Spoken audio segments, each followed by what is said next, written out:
the Stuarts, a bloody reign, is an evocation of the extraordinary era when these 4 Stuart kings lived through turbulent times. Catholic versus Protestant. Parliament against king. The English Civil War. Europe torn apart by religious conflict. The Plague, the Great Fire of London, and finally, a Catholic king fled his country and his throne.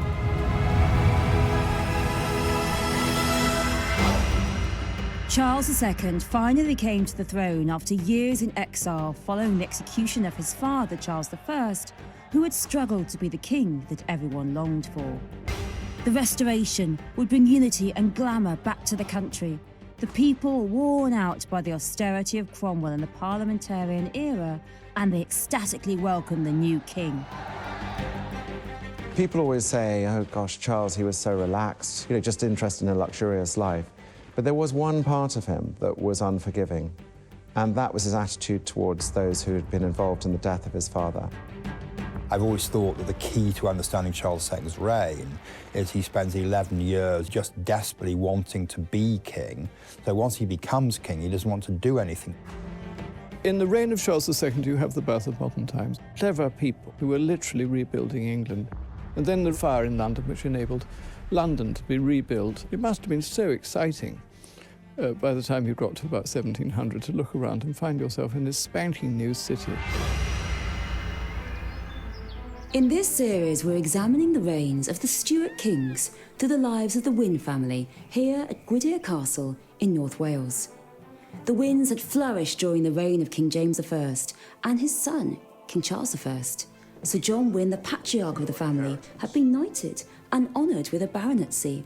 His son, Sir Richard Wynn, was a friend of King Charles I and had been appointed First Gentleman of the Bedchamber, as well as Treasurer to the new Queen, Henrietta Maria. But now, the situation had reached an all-time low for both the Stuarts and the Wynns.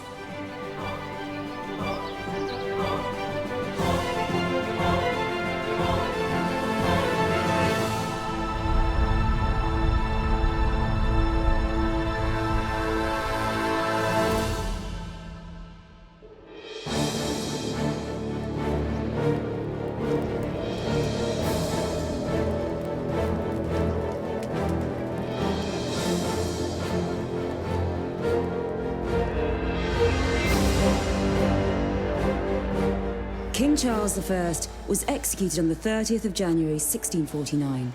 The Royalists had lost the Civil War. The reign of the Stuarts appeared over. The entire system of monarchy appeared over. In its place was now the Commonwealth, a new system of government where England, Scotland, Wales and Ireland were ruled over by Oliver Cromwell, the Lord Protector. The hero of the new model army was Oliver Cromwell, and he had a spectacular career. From the minute he gets into Parliament, as the poorest man to make it to Parliament in 1640, he is a dynamo. I mean, he's a man totally committed to godly reformation, completely convinced of the fact that God has called him to some great cause. And he just rises from being a captain in 1642 and then becomes the Lieutenant General and the head of the cavalry for the new model army. Eventually, of course, the head of the whole army, leading unparalleled the successful and brutal campaigns in Ireland and Scotland.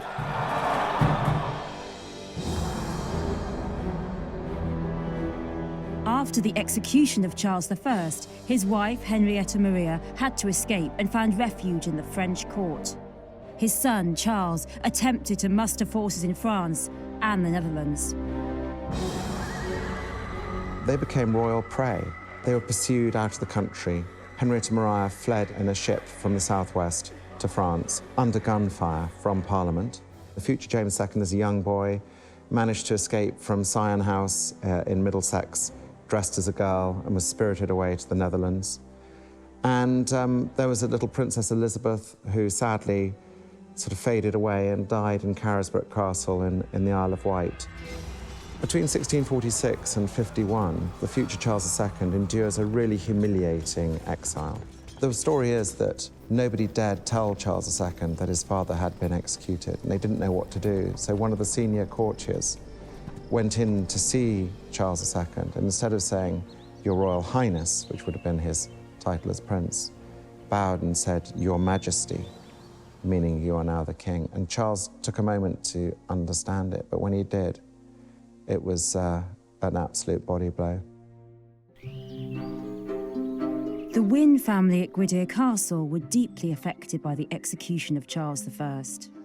Sir Richard Wynn had lost both his king and his seat at Parliament, as he'd been expelled by the Pride's Purge of 1648, orchestrated by Oliver Cromwell. Sir Richard was heartbroken. He would never recover, and he died just a few months after King Charles was beheaded. Succeeding Sir Richard as the new head of the Wynn family would be his younger brother, Sir Owen Wynn. Owen was a very different character, bookish, endlessly intrigued by the possibilities of alchemy. It wasn't easy for poor old Sir Owen Wynn. He was the third son, and he was the more bookish one. He wasn't the sort of glamorous courtier as his brother Richard had been, and so he was given all the kind of difficult jobs. He had to look after the estate for his brother. His brother gave him an allowance to do so, and he was at the brunt of it here during the Civil War. He and, of course, Lady Grace, his wife. So it can't have been easy during the Civil War, having all of this going on, being twice sacked, being seriously squeezed in terms of finances. Sir Owen had to be especially careful under this new commonwealth. The Wynn family had been close to the deposed royal House of Stuart, and there was a very real threat that the Wynn estate could be seized by force at any moment, just like royalist families up and down the country. Following the end of the English Civil War and the battles that occurred across Wales, Scotland and Ireland, known as the War of the Three Kingdoms, Oliver Cromwell had firmly established his grip on power. He'd been sworn in as Lord Protector in 1653 and drastically altered the cultural landscape of the country. Theatre was outlawed, celebration of Christmas and Easter was banned. For quite a lot of the 1650s, Oliver Cromwell is ruling England as Lord Protector, refusing to take the title of king, but very much like a king. And his policy of promoting religious liberty, does benefit a lot of people, including, of course, former Anglicans and even Catholics, who have a much easier time under Cromwell than they had under any of the Stuarts. If Cromwell had lived beyond his 60th birthday, there's a real possibility that the Stuart option might have faded away. In 1658, Oliver Cromwell fell ill and died, and was succeeded by his son, Richard Cromwell. But Richard lacked any real authority, because if the position of Lord Protector could be inherited, so how was that any different from the monarchy? A power vacuum was developing, and the Booth Rebellion was one of several attempts to fill it.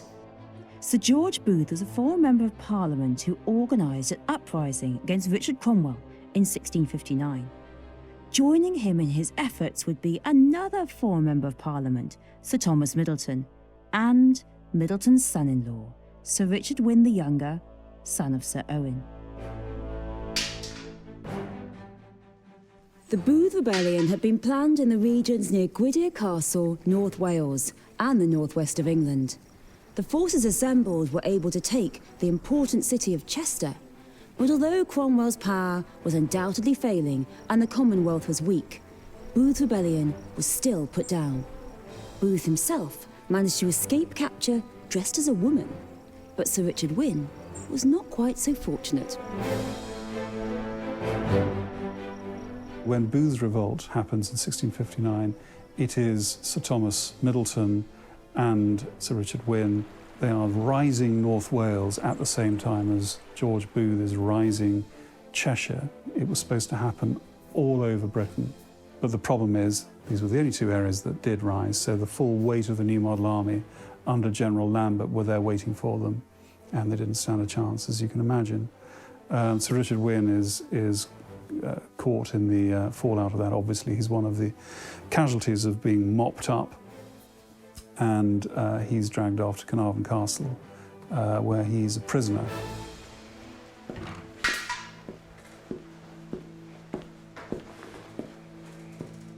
I would have had you in the dungeon. Mother, I did not think to see you. My keeper permits me no letters. I've met the Colonel. He's a villain, is he not? I found him amenable. He is Parliament's creature. Courtesy will loosen a door rather than spite, Richard. And a ready purse is more persuasive still.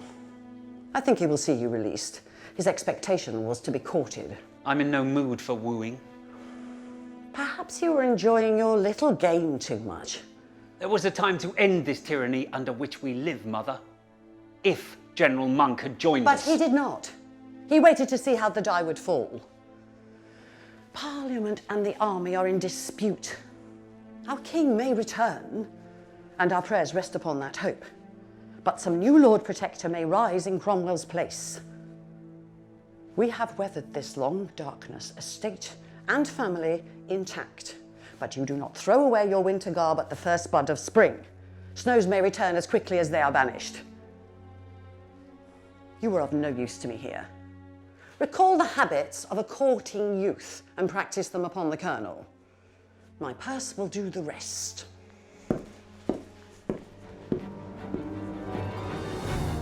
The failure of the Booth Rebellion, a terrible blow to Sir Richard Wynn the Younger and all royalists across the country. Even in its weakened state, Cromwell's Commonwealth had somehow hung on. But their disappointment wouldn't last for long. Across the English Channel, King Charles I's son and heir was patiently waiting in exile. Within a year, he'd be summoned back to London, and a new Stuart king would be back on the throne.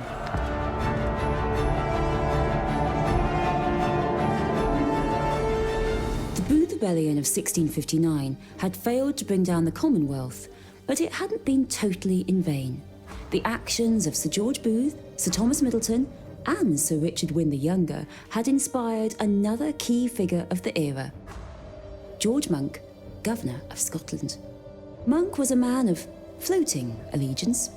At one point, he considered defending Richard Cromwell. Later, he thought of joining Booth's rebellion. But now, in 1660, he was launching his own uprising. He led his army of loyal soldiers down from Scotland to London, and no one could stop him. He became the most powerful man in the country. But Monk was not in the mould of Oliver Cromwell. There would be no new Lord Protector. He made overtures to the Stuart family in exile. They were the only ones who could offer the country the stability it so desperately needed. General Monk realised that the mood in the country was fed up with Cromwell, fed up with the rule of the major generals. The army had stopped being on the side of the revolution. The army was reverting to the king. And once that happened, there was no hope of keeping Richard Cromwell. He didn't have any of his father's bullying strength. He was a quieter man. And anyway, there's something absurd if you've given up the concept of monarchy, thinking that there should be a hereditary protectorate. Even though the Great Rising didn't happen and it was put down, nevertheless, all eyes were on it. And at that moment, George Monk makes his move. And he could have been king, of course, and in fact the throne was offered to him tentatively in the way of him becoming the inheritor of the protectorship. But wisely, he decided, no, it's much better to be the kingmaker than the king. So he is the grand choreographer who brings Charles back, or enables Charles to come back. Of course, Charles doesn't actually win back the throne. It's Parliament and the Commonwealth that lose it. They haven't got somebody to succeed Oliver Cromwell who has the substance or the respect of both Parliament and the army to take his place. So it's really because of Oliver Cromwell's death and the inability of anyone following him to grab that power that eventually the English resort to default and think, well, we'll have a king back then.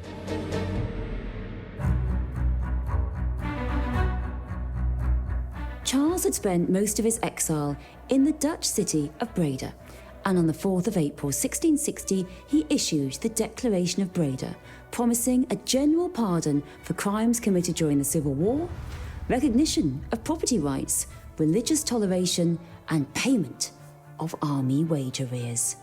4 days later, the Parliament in London proclaimed Charles king. At once, the young exile made preparations in Europe to return home.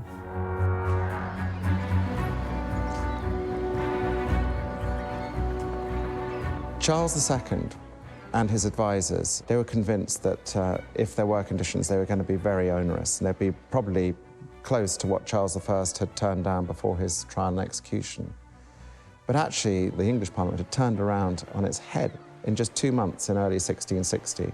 Although he has promised everything will be settled by Parliament, he is returned unconditionally. I mean, Parliament passes a declaration that he has been king since the moment of the death of his father of royal memory. So they say, come back unconditionally, but thank you for your promise that you will accept any settlement we make on the most neuralgic terms.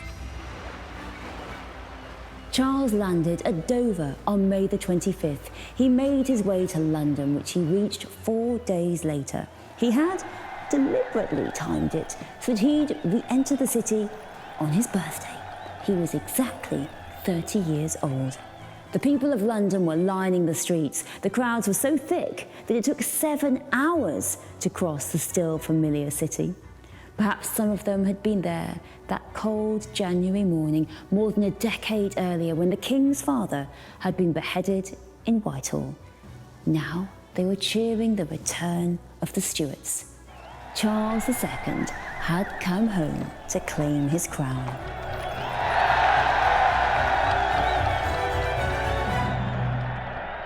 So great a multitude. And in so merry a spirit too, holding the King's picture aloft that was near a hanging matter but weeks ago. It must be all of London. We shall know of his coming from the crowd. They line the streets like this from Dover to Whitehall. In all the years of Cromwell, did you ever see such a thing? No. Nor can I remember when last we two had an afternoon of leisure such as this. He will be a fine king, I'm sure of it. Despite the general pardon offered by Charles in his declaration at Gwydir, not every crime was forgotten. 50 people were deliberately excluded from Charles's acts of forgiveness. 9 men who'd signed his father's death warrant were executed. The identity of the executioner who actually carried out the beheading of King Charles I is still a mystery to this day. As for Oliver Cromwell, the man who usurped Charles's father, even after death, he would be held accountable. As would the judge who oversaw Charles's trial, John Bradshaw, and Henry Ireton, who'd signed the King's death warrant. The 3 of them were removed from their graves and hung up for the crowds to witness before they were all decapitated and their heads placed on spikes. There was one part of him that was unforgiving, and that was his attitude towards those who had been involved in the death of his father. And that's the 59 men who signed the death warrant, and another 20 or so who were either legal officers in the court case or on the scaffold at the execution. And Charles's hatred for them never ended. The people he most blames for his father's death, their heads were cut off and their bodies thrown into a lime pit, and the heads stuck on spikes on the Palace of Westminster.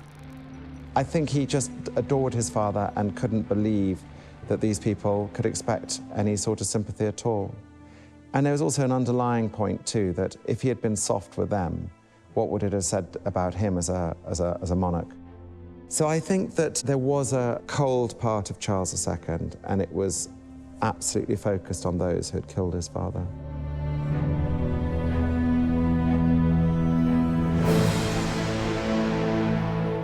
Life would change drastically with the return of the King. Puritan repression was lifted almost at once. A new age of liberty and even debauchery took hold. Amid a dazzling cultural rebirth, poetry and the arts would prosper. Theatres reopened with women appearing on stage for the first time. The sciences flourished as well, with luminaries such as Sir Isaac Newton and Robert Boyle, expanding the horizons of human knowledge. I think there was an enormous mood of optimism when Charles II came back, partly because he did this clever thing. He was prepared to tolerate an awful lot of people who had supported the Civil War. Therefore, because he was a genial person on some levels, and certainly politically very intelligent, he was able to create an atmosphere in which political reconciliation could happen. Charles is very keen to work with as many people who'd worked with Cromwell as possible. He wants to see healing and settling. His former enemies were much more likely to send him on his travels again than his former friends. He'd rather disappoint his friends than his enemies, because his aim is not to have to go away again. Charles himself will be the founder of the Royal Observatory, which you can see here in this painting from its earliest days. He had an interest in the burgeoning field of natural sciences, and he would grant a charter to the Royal Society.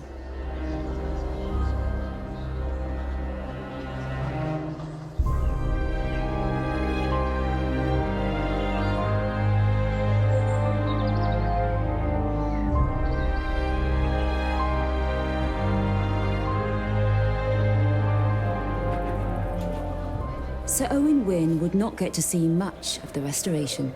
He died in the same year as King Charles II was crowned. The period that Sir Owen Wynn had lived under so cautiously in the last years of his life was now called the Interregnum. Sir Owen's son, Sir Richard Wynn the Younger, freshly released from Carnarvon Castle, inherited the Wynn estate. Sir Richard Wynn's uncle had been such a key figure in the court of Charles I. There was no reason to believe that the Wynn family would not prosper once again, now that the Stuarts were back.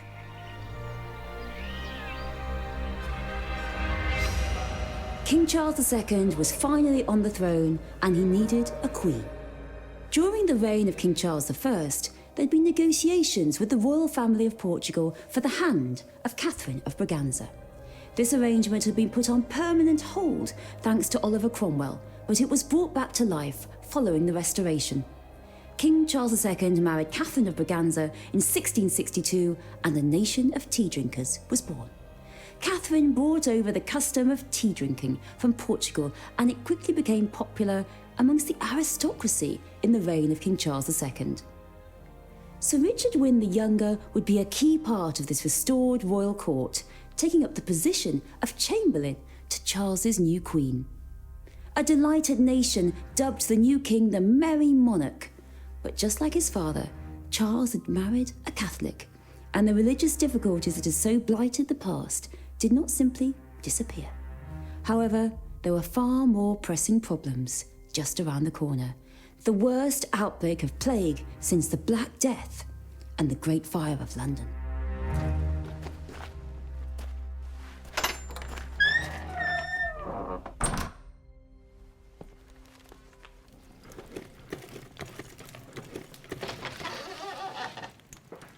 Your fire was dying. Lady Grace, let me summon the maid. I have brought it back to life. It is quite all right. I can manage a fire. Sit.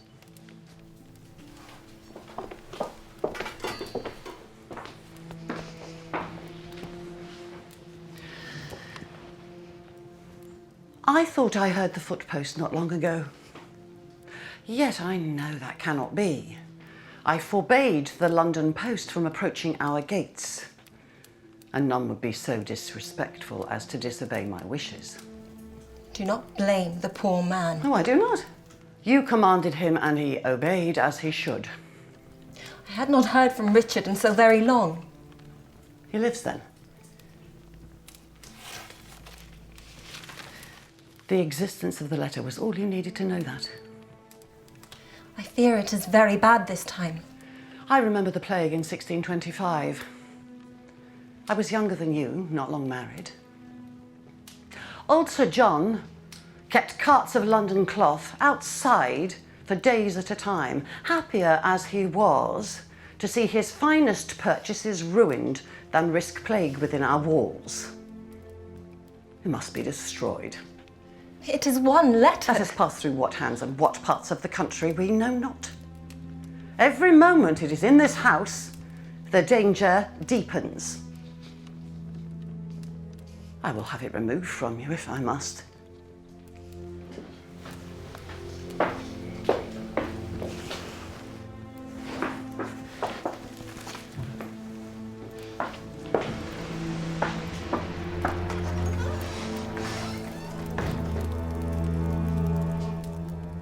In 1665, the Great Plague of London hit the city. There had been large outbreaks throughout the 17th century, particularly in 1625 and 1636, but nothing as bad as this. It would be the last major outbreak of the disease to occur in England. A quarter of the population of the capital died in little over a year. Plague had been something they'd all lived with forever. It's something that they were pretty wised up to, and there are accounts of bolts of cloth, for example, being sent up from London, which would be kept outside the gates of Gwydir for up to 2 weeks. So the carters would not be allowed into the Great Court. They'd be kept outside by the porter, and they would observe for 2 weeks. They knew that one thing was certain: if you have an infected cargo that came into somewhere like Gwydir, the house would get it. King Charles II and the family escaped to Salisbury, and England's Parliament relocated to Oxford. By the spring of 1666, the outbreak had died down, and it was deemed safe for the Stuarts to return to London. But just as life was returning to normal, yet another disaster unfolded.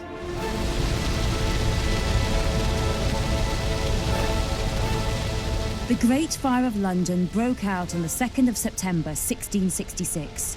What began in a Pudding Lane bakery spread out of control and burned for 3 days straight.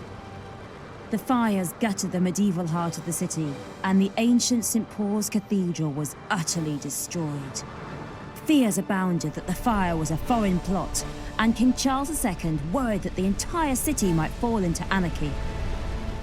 England was at war with the Netherlands at the time.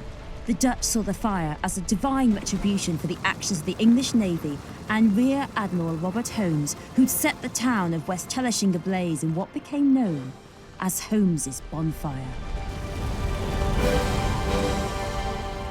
The disasters that befell Charles, the hammer blow of the plague, the fire, the wars with the Dutch. Meanwhile, the people of England were predominantly in favour of the Dutch, so he was out of kilter with the political feeling of his parliament for a lot of his reign. These were terrible things because the mentality of the time was somehow that the monarch was responsible for life, for everyday life. King Charles II was facing battles on all fronts, just like the Stuart kings who'd come before him. His capital burned to the ground, the economy in the doldrums. The only reason why he'd gone to war in the first place was to try to help the economy. The Dutch Republic was in the midst of its golden age, lucrative trade routes across the globe. Charles's younger brother James had suggested they seize lucrative colonial possessions from the Dutch, disrupt their trading dominance. Charles agreed. He was keen for a popular war to boost his standing. The war was not a success. The Netherlands may have been a smaller nation, but it had a far superior navy and much more money. Disasters such as the Great Fire of London further sapped England's ability to prosecute the war.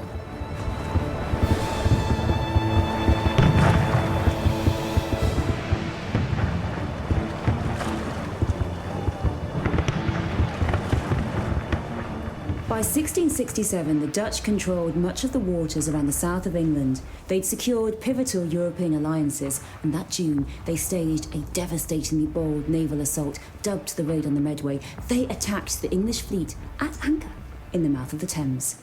Many ships were destroyed, and it remains one of the greatest disasters in the history of the Royal Navy. Charles, crushed, had to sue for peace.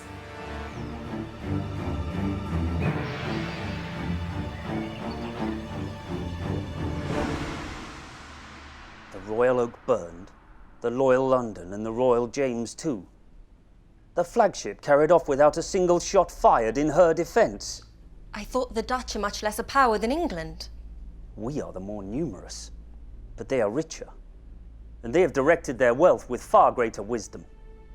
Since the last war, they've rebuilt their navy and plain-made expert study of river navigation and warfare. And what have we done? Beggared our garrisons with masks and courtly merriments.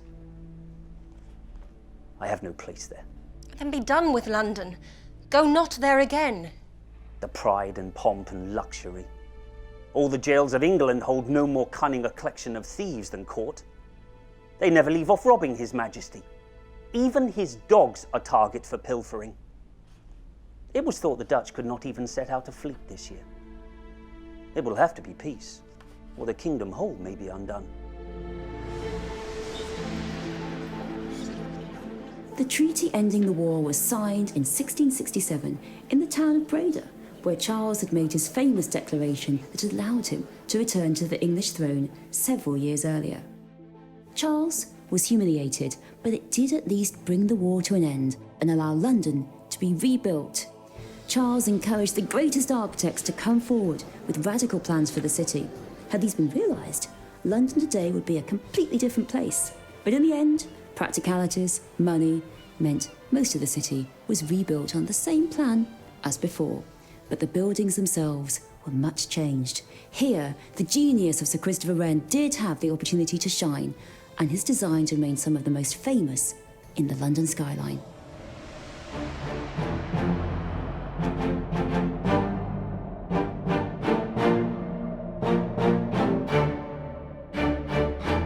Because there was a sense of a new beginning, but a new beginning not out of total novelty, but out of something that was old. All sorts of exciting things happened during the Restoration, and then as it unfolded, the full reign of Charles II, the birth of the Royal Society, figures like Boyle, figures like Christopher Wren, clever people who were scientists, who were architects, who were literally rebuilding England. And then the rather good luck, as it happened, of the fire, which enabled London to be rebuilt, and gloriously rebuilt. It must have been so exciting to look around and find yourself in this spanking new city with so many absolutely mind-bogglingly beautiful buildings all around you, on a River Thames which was crammed with ships, commerce, entertainment, theatres. It really was bliss to be alive, I think, in the reign of Charles II. As King Charles arranged for his city to be rebuilt, he was also building up the forces for another battle with the Dutch Republic that had so humiliated him. In secret, a new alliance was forged with Louis XIV of France. Together, they take on the Dutch. In 1670, King Charles II made a monumental decision. He signed a secret agreement with the French, known as the Treaty of Dover. Charles had been humiliated by a loss to the Dutch Republic 3 years earlier. He was determined to gain revenge by joining forces with France to conquer the Dutch. But one of the provisos of the pact was that Charles would convert to Catholicism. Charles was playing with fire. Perhaps the thing which historians are most divided about over Charles II is what on earth he was doing in the Treaty of Dover when he told Louis XIV that he would become a Catholic if Louis would give him the money and the troops to make good his claim. Now, there are plenty of people who think that he's being too clever by half, that he's simply using this as a device to get Louis to leave him and give him other things. I've always been inclined to think that Charles always yearns to become a Catholic, that for most of his reign he can see that it will be very dangerous, that it will cause a huge amount of political reaction. But there's a point around then when he's under such pressure from his Catholic wife, his Catholic mistress, and there's just a moment at which he thinks everywhere in Europe where monarchy is strong, Catholicism is strong.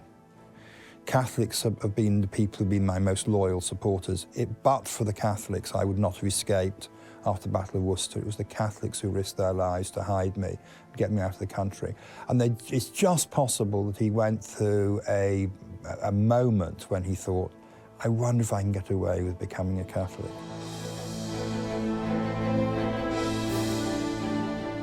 England was still fiercely divided by religion. A Catholic king would rip open old wounds. In March 1672, Charles made the first moves towards fulfilling part of the secret deal with King Louis XIV of France by making the Royal Declaration of Indulgence. It promised religious toleration for all, including Catholics, and seemed to be a first step towards some kind of reconciliation between England and Rome following the great break of Henry VIII's reign.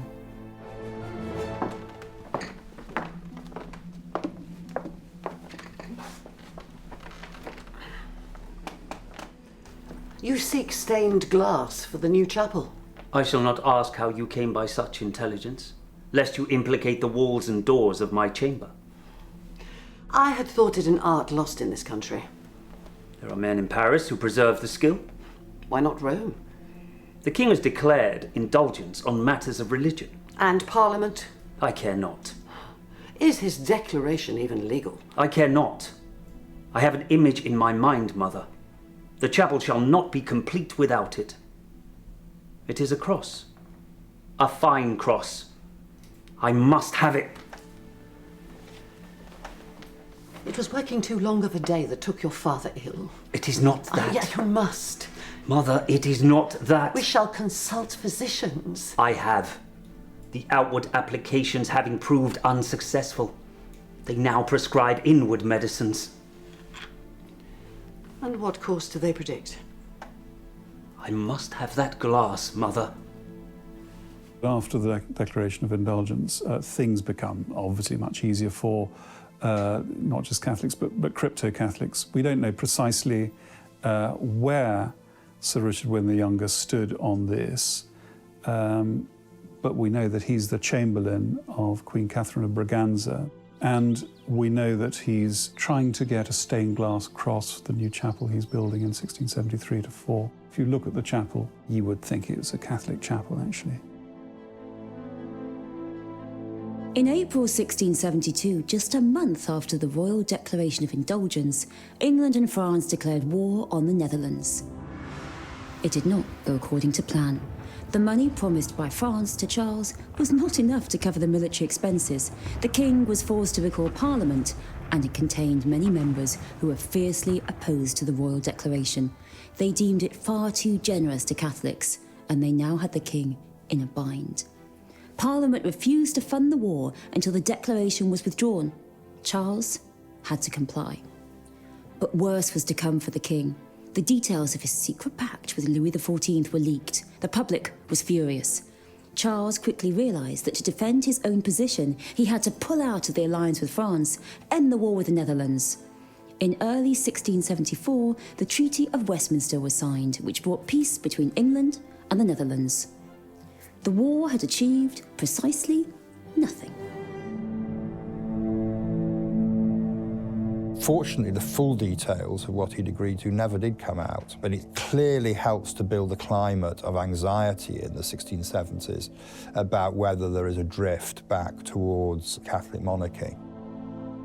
There was still a lot of political tensions and the constant question of if Charles couldn't produce a legitimate heir with Catherine of Braganza, who was going to succeed? And then the realization that his brother, James, Duke of York, was a Roman Catholic. It led to a flaring up of intense anti-Catholic feeling. And part of that was driven by a wish to make sure that James could not become the future King of England. So all in all, I think Charles II would have preferred a much quieter time than he was handed.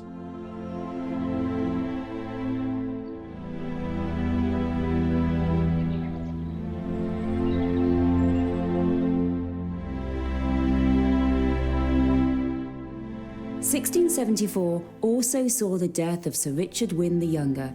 He'd been a Member of Parliament for a total of 20 years, both before and after the interregnum. Without any male heirs, the Wynn estate passed to his daughter Mary, but his title of baronet would be given to his cousin, John Wynn. The strength of the Wynn family seemed to be dissipating. Charles II had returned to England, and so many across the country had had such high hopes. But his reign was turning out to be a disappointment. Just like the Wynns, the Stuarts were losing power.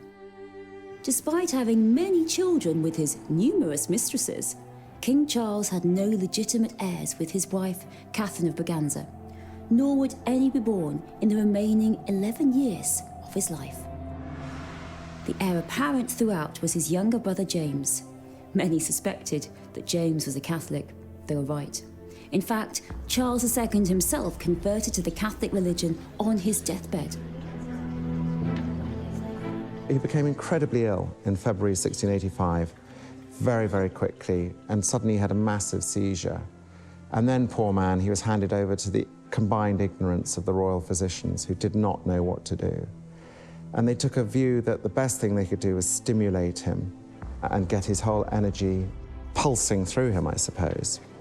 So they shaved off his hair and applied white-hot glass to his scalp. They put a sort of acid in his nostrils. They pumped him full of laxatives and enemas. And they gave him tonics of ground-up man's skull and put poultices of pigeon droppings on his feet. And although occasionally, bizarrely, he seemed to be getting better, the general flow was towards death. And one of his mistresses, Louise de Keroualle, took James, Duke of York, the king's brother, aside and said, look, please don't tell anyone I've said this, but his one wish has always been that he dies a Catholic. The evidence that Charles II converted on his deathbed is, in the end, the testimony of the tiny number of people who were witnesses to it. It is very widely accepted that it was so. The man who is supposed to have received him into the church was someone who had helped him during his escape after Worcester in 1651 and had been, in that sense, someone he trusted for many years. And for me, at any rate, it is the logical outcome. Out of the shadows, James brings a man called Father Huddleston, who had helped Charles survive during his 6 weeks on the run after the Battle of Worcester. And James utters the immortal line of, "Sire, I bring you now a man who once saved your life, and now he'll save your soul." And Huddleston sits with the king and takes him through the various processes to bring him to Catholicism, including what I'd imagine was rather a long confession by Charles. And he dies the following day, having just reconnected briefly with the 6 weeks in his life of which he was most proud, when he had shown himself to be brave and resilient.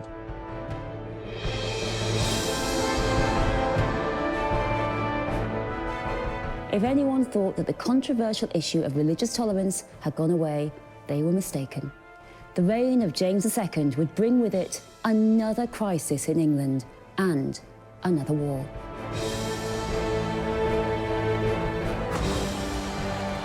In the next episode of The Stuarts, A Bloody Reign, we see how the committed Catholic James II ascends to the throne of England, succeeding his brother. What had seemed an impossibility decades earlier was now a reality. The religious tensions across the British Isles reached fever pitch, and they would test the loyalties of the Wynn family at Gwydir Castle in their relationship with the House of Stuart. All across the country, plans were made to usurp the Catholic king, but the real danger lay very close to home. James's own daughter Mary and her husband, the Protestant William of Orange of the Dutch Republic, were the greatest threat of all. This would spell the end of the House of Stuart and the beginning of the glorious revolution.